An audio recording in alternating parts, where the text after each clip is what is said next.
Yo, Nero. And we are every bad man here. Boy violate and play zero. Father devil. Beat me devil. Tell them I help me live, cause me nah go bumbo clout devil. Anybody this them dead, dead, dead. Rifle a tapping at them head, head, head. If you know say you know want to see me eagle, got your bumbo clout dead, dead, dead. Anybody this them dead. Because that is a bit that gets left out most yeah. often. As I was going to say, do you find that there is a reluctance on the part of the Caribbean intellectuals to dig further or deeper into the popular culture? I don't think it's a formal kind of position that we're not going to do it, but people see the more respectable literary stuff as more important. And I mean, I've had people sort of wonder why I've been bothering with this kind of foolishness, you know, but I press along because I think it's important. But it's a part of who it's part of who we are. And yeah. Let's talk a little bit about the importance of sound systems in bringing dancehall into its own. Yes, well, the sound system mode of reproduction of the culture is very powerful, because one of the important things about the sound systems is that they're set up on street corners. Any place can become a dance hall. So when we talk about dance hall culture, people might think it's confined in a space, in a hall. It's not in a hall at all. You know, it's one of the anomalies of the language. So people set up these sound systems, set up these big speaker boxes on the roadside, and they blast music, and you create an instant space in which the performance of culture can take place. And one of my colleagues at the University of the West Indies, Sonia Stanley Nair, just finished a PhD thesis looking at dancehall as a social space, and her background is geography, and she's been looking at the way in which the culture produces itself in public spaces, and minibuses, yes, and maxi you know, taxis, and yes, and we need to look at that whole way in which the culture is very mobile, so that it's not confined to a space. So the sound systems were very important, and in fact, you probably know that Cool DJ Herc took that sound system culture to New York, to the Bronx, where hip-hop emerged out of that whole cultural practice from Jamaica, meeting, you know, African-American production.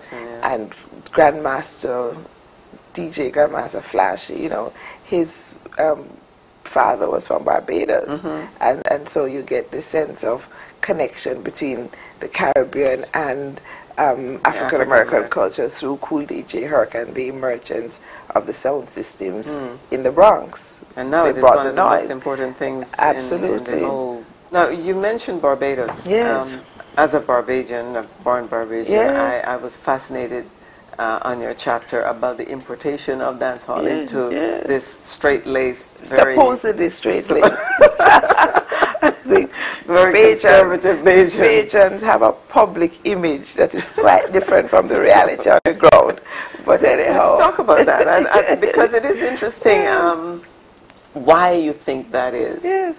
No, because why you think they've embraced dance hall to the extent that they have? I think that, you see, this image of Barbados as Little England works very well for contexts like the Prime Minister of the UK, Mr. Blair, coming to vacation in Barbados because it's a nice, safe little place. He wouldn't dare come to Jamaica to vacation. But, you know, Barbados has a lot of social problems, you know, but they have great PR. And what we say in Jamaica is that we blab too much.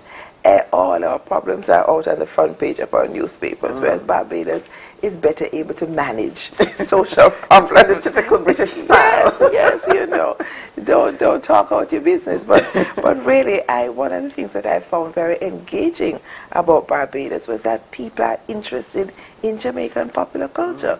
It doesn't mean that Barbados doesn't have popular culture, but it means that Bajans respond very positively. Young people respond to dancehall. The chapter Wild Vocals actually documents my experience of going to Barbados, being on a television program where I'm talking about Jamaican dancehall culture, and then all kinds of negative responses coming from the mainstream media in Barbados. The Barbados Advocate you know, wrote 3 editorials on me.